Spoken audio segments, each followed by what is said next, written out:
महाराष्ट्रातल्या गद्दारांना मदत करणार नाही असं ठाकरे सेनेचे खासदार संजय राऊत स्पष्टपणे सांगतायत।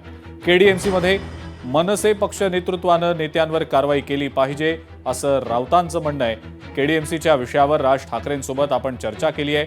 आमच्यासाठी शिंदेंची शिवसेना म्हणजेच एमआयएम आहे अशी टीका सुद्धा राऊत करतायत। गद्दारांची हात मिळवणी करणं हे पूर्णपणे चुकीचं आहे।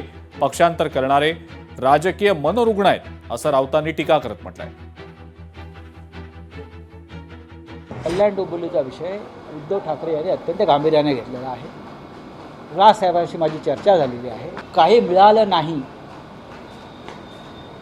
तर मी सोडून जातो अशा मानसिकतेत काही लोक असतात असं त्यांचं म्हणणं आहे।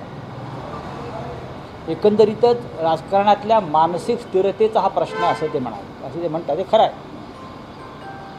अशा तऱ्हेने पक्षांतर करणारे हे राजकीय मनोरुग्ण आहेत। मला काहीतरी हवं आहे आत्ताच, आणि मग शहराचा विकास, गावाचा विकास, राज्याचा विकास, देशाचा विकास, उद्या जगाचा विकास या नावाखाली पक्षांतर वाढत जातात। आता शिंदे गटाचे लोक म्हणतात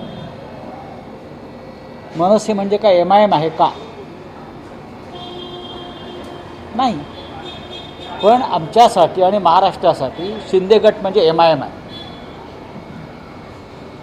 मराठी माणसातला एमआयएम बेईमान, महाराष्ट्रद्रोही, त्याच्यामुळे त्यांच्याबरोबर जाणारे सुद्धा त्याच विशेषणांना पात्र ठरतात।